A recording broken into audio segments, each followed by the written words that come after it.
My son George has always been a magnet for unusual kids. I'm not sure what it is about him, but throughout his childhood, he consistently befriended what others might call the weird ones.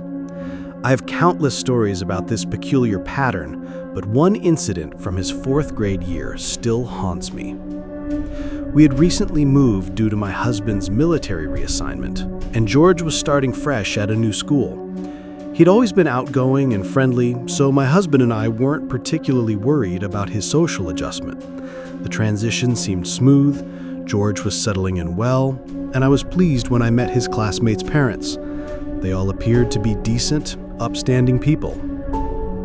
A few months after our move, I received an unexpected call from the school. The principal requested that one of George's parents come in immediately to discuss an incident involving him and another student. Since my husband was at work, I agreed to meet with the principal after picking up George. Walking to the school, I felt a confusing mix of anger and concern. I was angry because George had apparently been in some kind of altercation, which would require consequences if he'd been the instigator. But I was also deeply confused. Physical fights were completely out of character for my son. This inconsistency troubled me more than the incident itself. During the car ride, George remained unusually silent.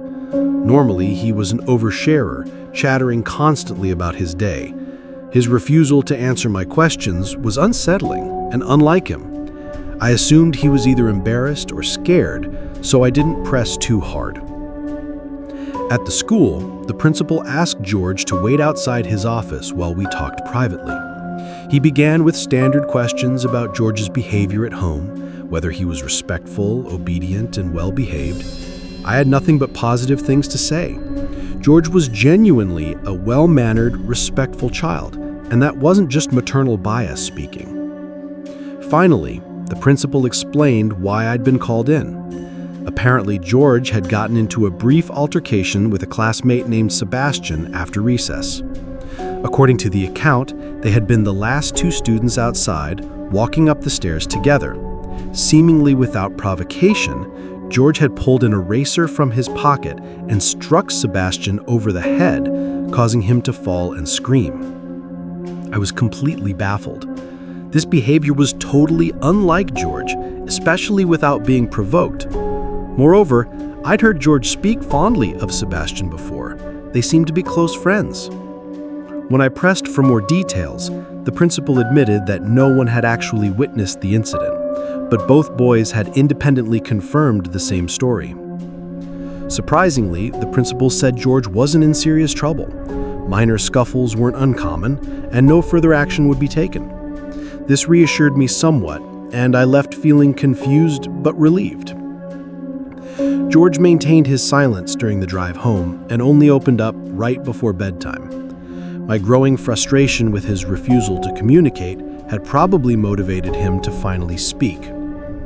He told me that Sebastian had tricked him. They had been playing make-believe Street Fighter at Sebastian's suggestion. George had pulled out the eraser as part of some imaginary KO move. Out of nowhere, Sebastian fell to the ground and pretended to be seriously injured. Then he whispered threateningly in George's ear that he would really hurt George if he didn't pretend that the attack had been real. So George complied, and all the teachers assumed it had been a genuine fight. I was furious. My little boy had been manipulated and falsely accused. Instead of going back to the school, I decided to handle the situation myself. That evening, I found Sebastian's mother's phone number in the school directory. When I called, she introduced herself as Maggie. I was taken aback by how sweet and genuine she sounded. She told me she'd already heard about the incident, gotten the real story from Sebastian, and reprimanded him appropriately. I found it odd that Sebastian would have confessed the truth to his mother so quickly, but I was grateful I didn't have to convince her of George's innocence. Maggie went on to explain that Sebastian had always struggled with minor behavioral problems. Sometimes he would think and act like a completely different person. As she spoke, I began to feel sympathy rather than anger. It seemed like Sebastian wasn't entirely in control of his actions. To make amends, Maggie suggested the boys have a sleepover to patch things up and strengthen their friendship. She offered to host, which I appreciated. That weekend, I drove George to their house. He had returned to his usual bubbly, talkative self. Maggie invited me in, and we got to know each other over wine while the boys played in the basement. She seemed like a completely upstanding person, and I genuinely enjoyed her company. I ended up staying for several hours. Eventually, my curiosity got the better of me, and I asked about Sebastian's behavioral problems. Her entire demeanor changed. She lowered her voice and explained that Sebastian often had trouble making friends. He'd seen several doctors, all of whom believed it was something he would overgrow. She assured me that he was getting much better at controlling himself, and his increased sociability at school was a positive sign. I didn't probe further. I just wanted to ensure George would be safe for the night. Maggie promised that George would be in good hands and emphasized that Sebastian had no history of physical violence, just strange behavior. This was enough reassurance for me. This woman seemed genuinely caring, and I felt good knowing that George might help Sebastian learn to make friends. When it came time to leave, I went downstairs to say goodbye. The boys were laughing and playing Battleship, clearly getting along well. I kissed George goodbye and drove home feeling optimistic. The next morning, I returned to pick him up. George was waiting by the door with his belongings and a smile on his face. I assumed the sleepover had gone well. After saying goodbye to Maggie and loading George's things into the car, we began the drive home. Then, out of nowhere, George started crying hysterically. I asked him what was wrong, and what he told me was absolutely jaw-dropping. George explained that everything had been fine until bedtime. The boys had set up their sleeping arrangements in the basement, 2 air mattresses side by side. Everything seemed normal when they went to sleep. But at some point during the night, George woke up. He wasn't sure why at first, but then he heard whispering coming from the bathroom. The door was slightly open, and there was a strange, flickering light inside. Not like a regular bathroom light, but more like candlelight.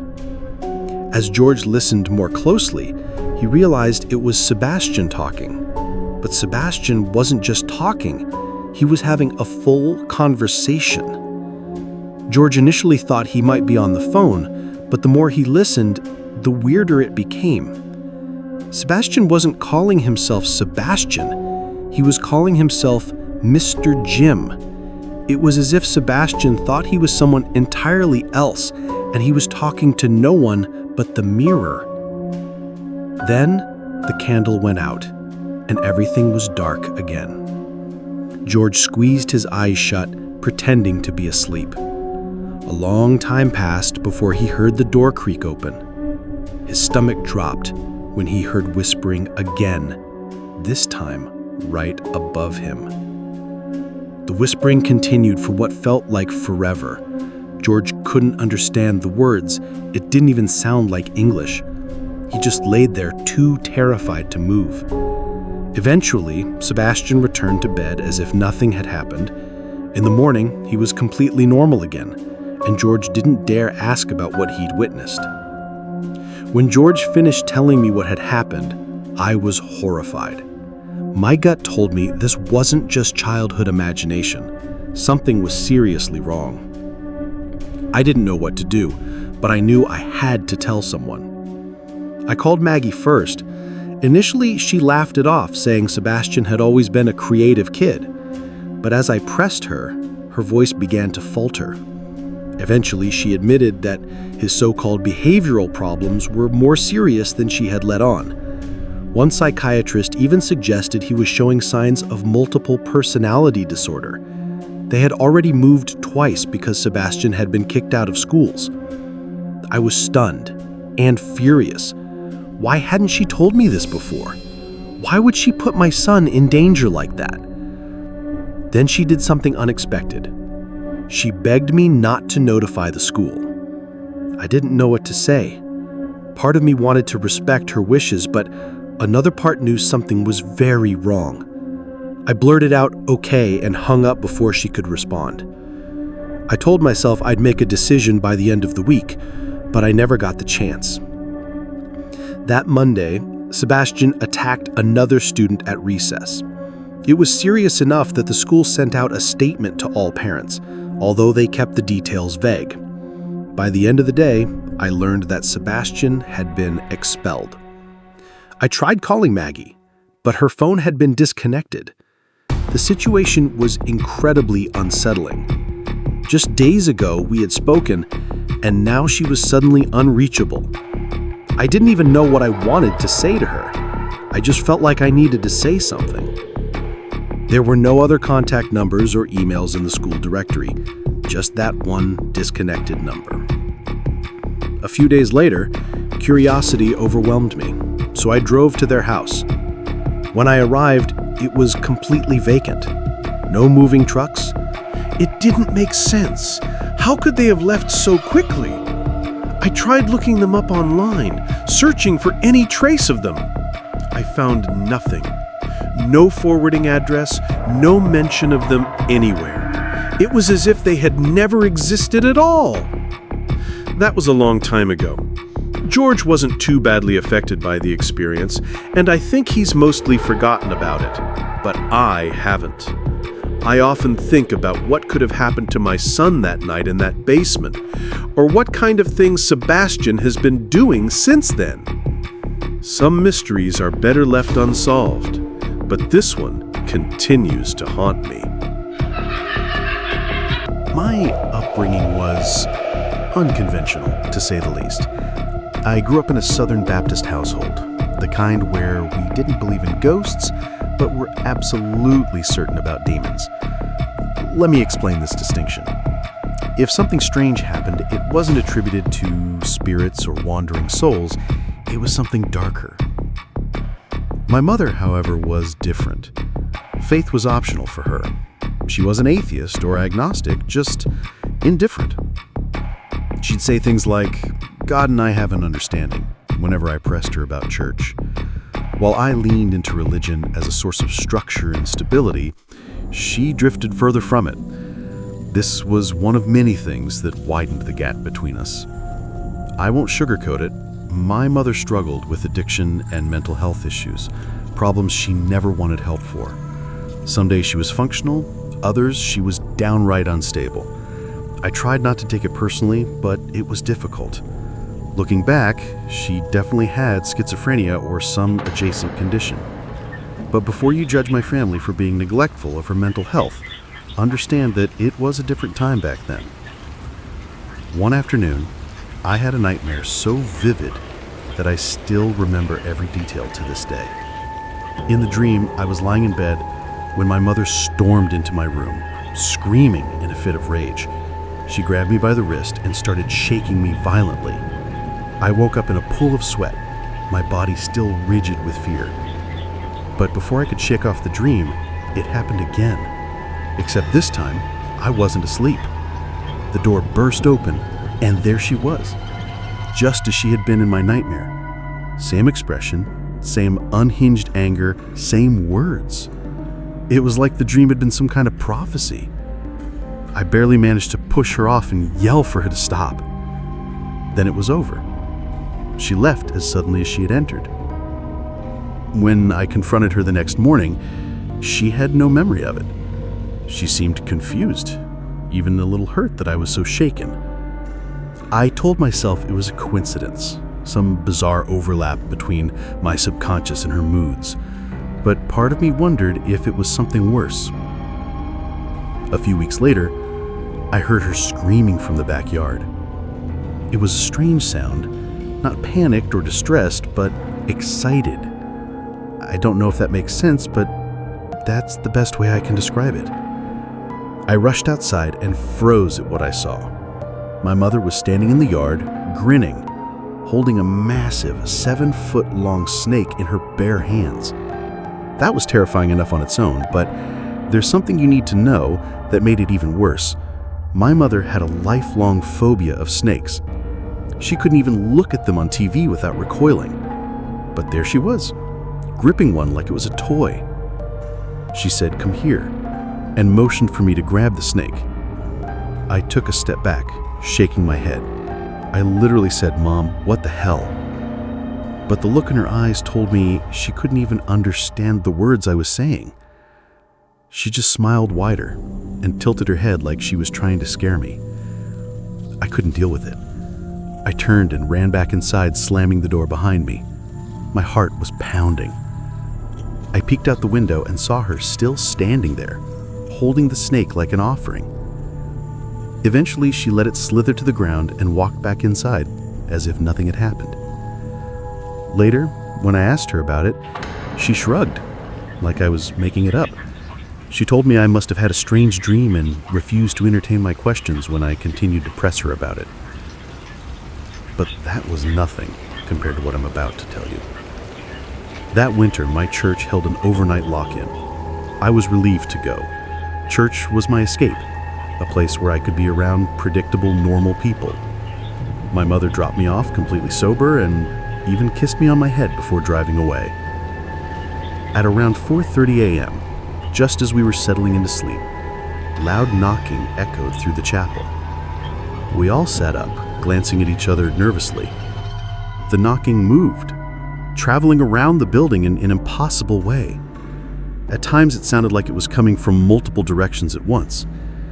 It wasn't wind, it wasn't an animal, it was rhythmic, circling the chapel like someone or something was trying to break in. The pastor, the only one with a key, was asleep in his office and hadn't heard anything. I ran to wake him, and as soon as he stepped into the chapel, the knocking stopped. He opened the front doors and literally stumbled back in fear.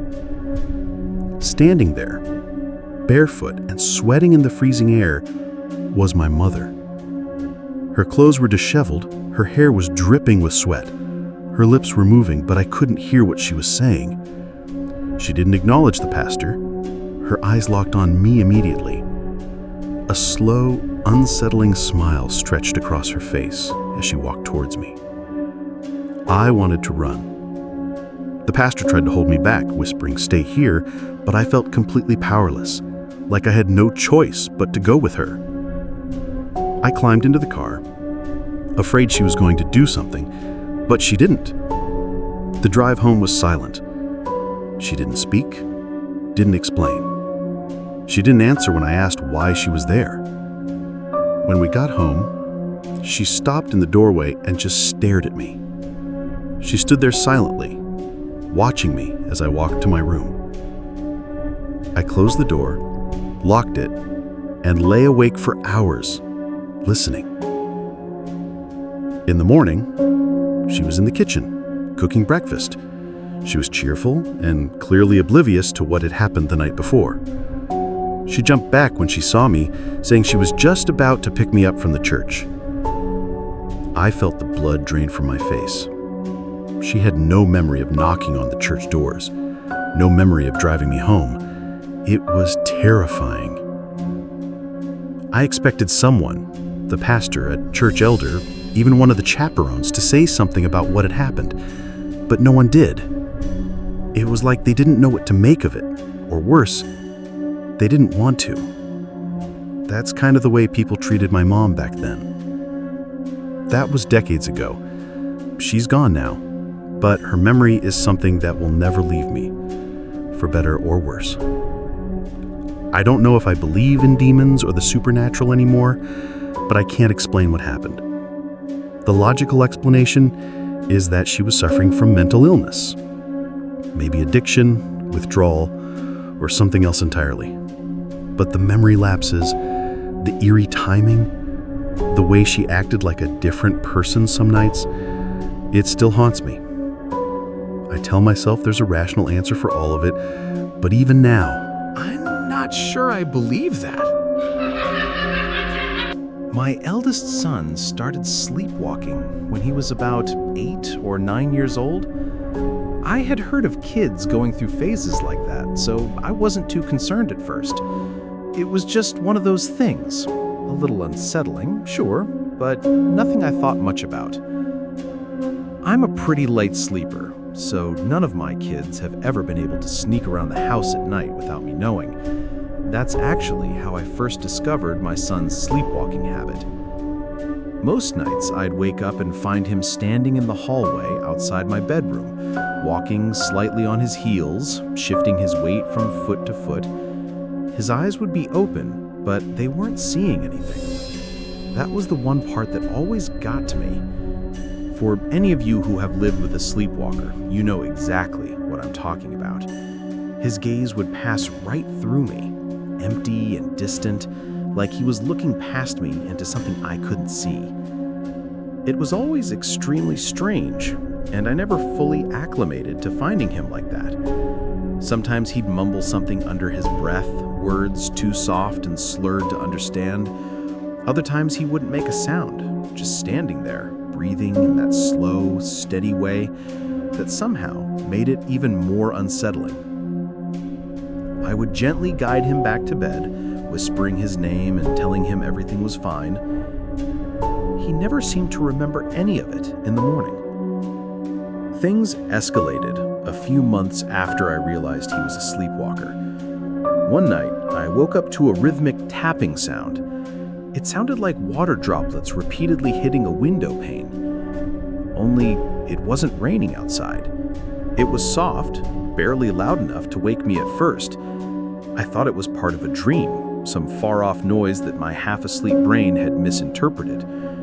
But as I lay there, the sound continued, steady and deliberate.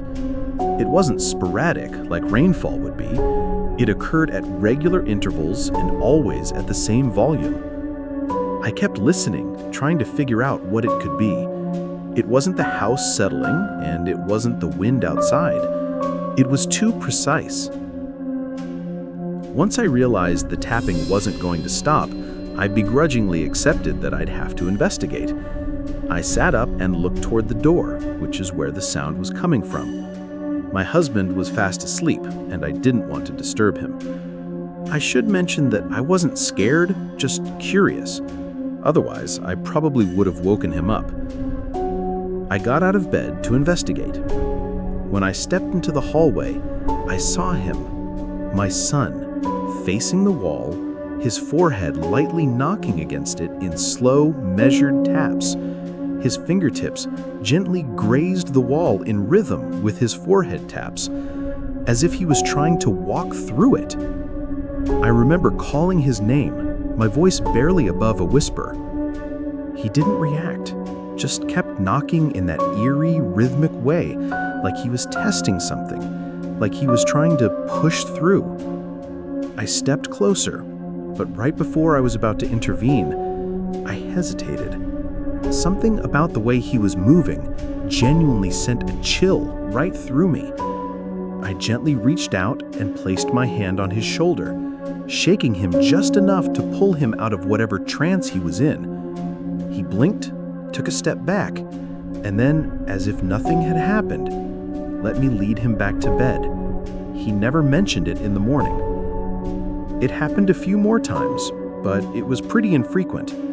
If I'm being honest, I figured it was just another strange habit of sleepwalkers. Maybe some kind of subconscious response to the wall being there, some internal sense of space that his dreaming mind hadn't accounted for. Eventually, he outgrew it. The sleepwalking stopped, and the strange, vacant staring in the hallway became a weird little memory that I mostly forgot about. That is, until my younger son started doing the same thing years later. The sleepwalking, I mean. At first, I brushed it off. Kids go through phases, some behaviors repeat themselves. It was just so uncanny that both of them started sleepwalking around the same age. Again, though, nothing too unusual. Genetics are a fascinating thing.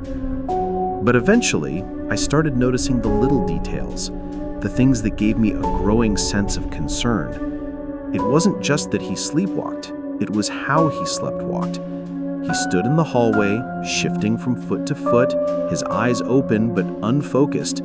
He moved the same way as my older son had done, with that slow, eerie rhythm, like his movements weren't completely random. It was unsettling. It felt like I was reliving the memory of watching my older son do the same thing years earlier.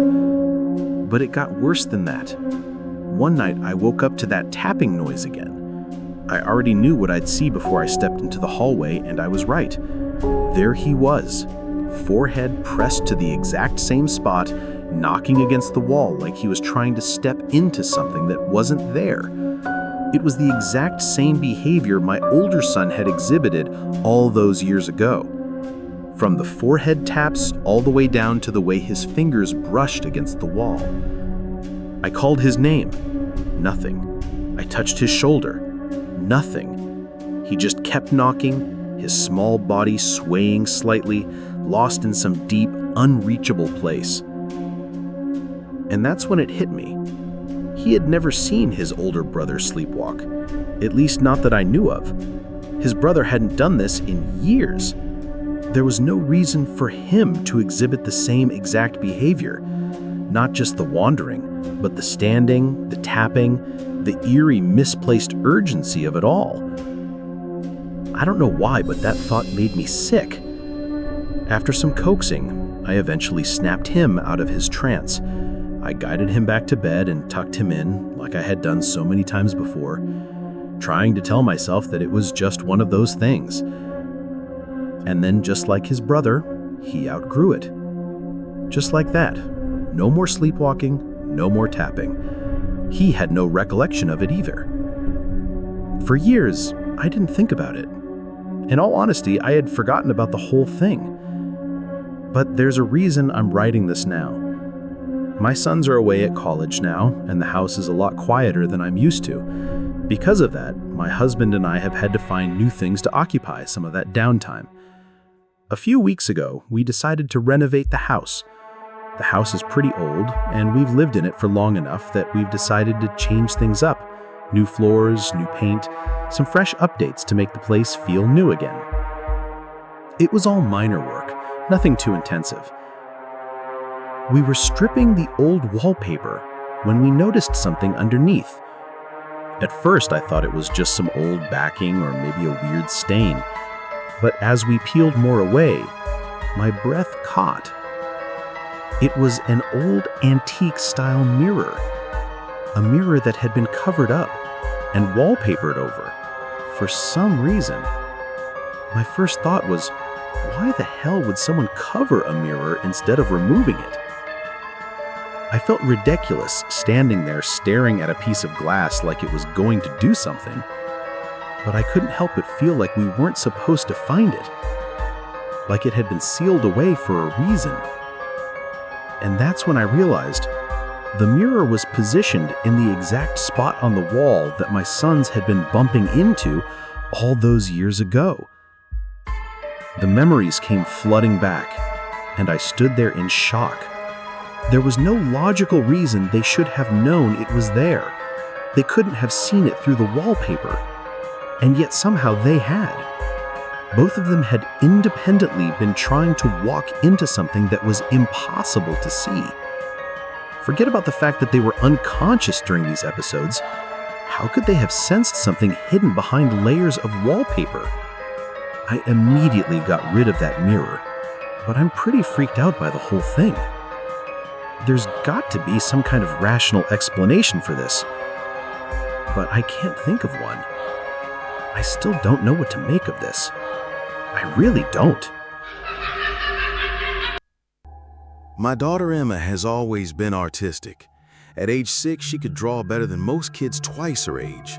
So when I found crayon marks on a bedroom wall, I wasn't particularly surprised, just mildly annoyed about having to repaint. But as I looked closer at the drawing, my blood ran cold.